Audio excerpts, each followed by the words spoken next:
Hi guys.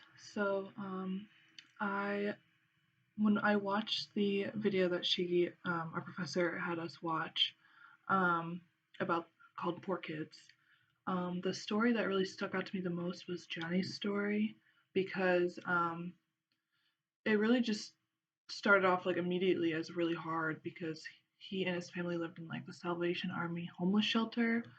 I can only imagine like what the impact of just living there has on his home life and just going to school and trying to make friends.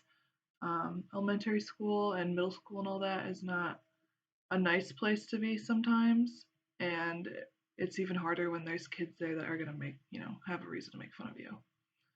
Um, he was unable to um, like sleep in and stuff.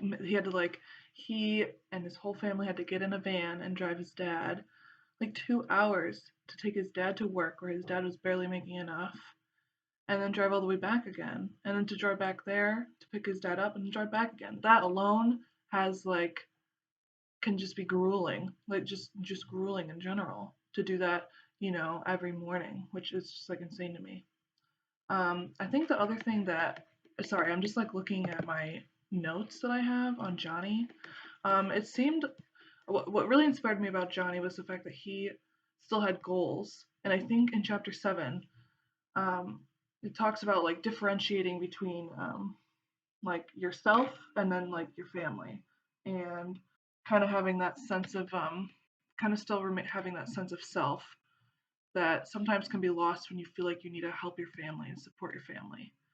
Um, so I thought that was like really interesting that he still had this like very clear idea of what he wanted with his future. So here I'm just pulling up my notes. So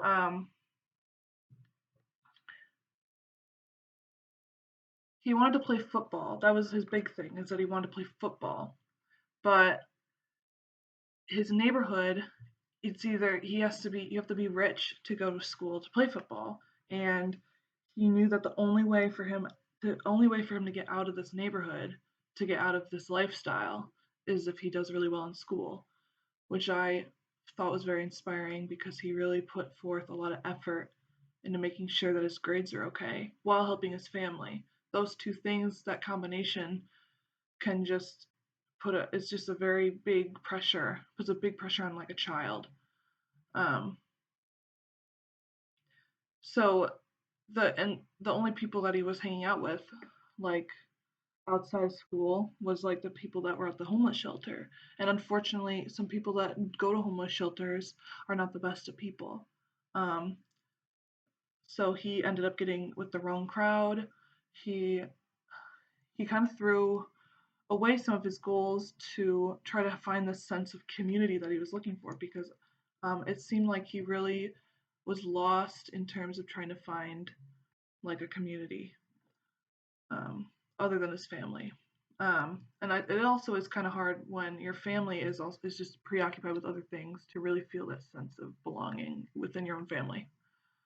Um, so the role that a social worker can have in this situation is simply like finding a new home for this family, or being able to connect the father with a job that's closer, or vice versa, connecting the family with some sort of homeless shelter, or even like an apartment complex for low income families that is near the father's job, so they don't have to drive 2 hours all like every day, every morning. Um, a social worker could also help Johnny personally to get back on track and focus on his goals that he wants, like with school and football and stuff like that. Um, he he was just getting off on the wrong track. At the end of the video, it is mentioned that he kind of realizes that he needs to break away from this crowd, and that ends up helping him a lot in the end. Um, the the other video that she had us watch, called A Place for Us, I really liked that because it talked about how everyone deserves kind of like a place in the world, and everyone deserves like a community that they belong to. And I think this is very pertinent to Johnny's story and how I feel like the whole time, his whole interview mainly, was just him kind of trying to figure himself out and trying to find that sense of community. And There's a Place for Us, which was made in, or recorded, I guess, in 2008. Um, just that lack of community that he didn't that he had, the lack of community that he had a big impact on him. And I think it wasn't that detrimental per se, but it was definitely like something that affected him. And thankfully, he was able to kind of dig himself out of this, hole that he had.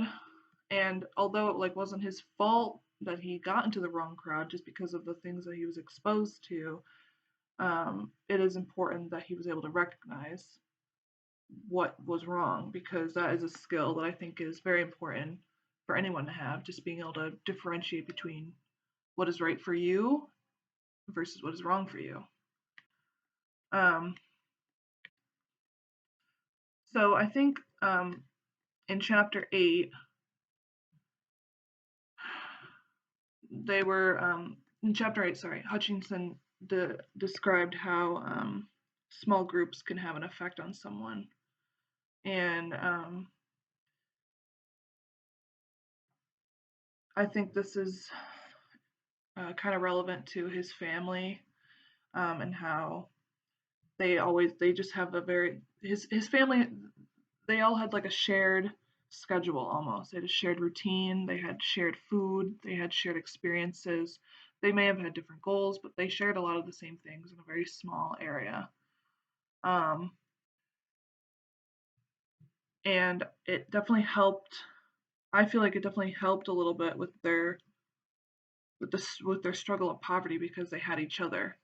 And that's why I was surprised too that he seems like he was lacking in community, even though he had his family through a lot of different things. But it was just interesting to see how like they were a small group, but they kind of like, and they interacted with each other in a lot of different ways. But then they also kind of were like, they weren't they weren't involved with each other's like personal lives, because they were so detached and trying to focus on, not detached, but they were trying to focus on themselves to maintain the family structure, rather than having that a close knit, close relationship kind of family. They were forced to do it basically.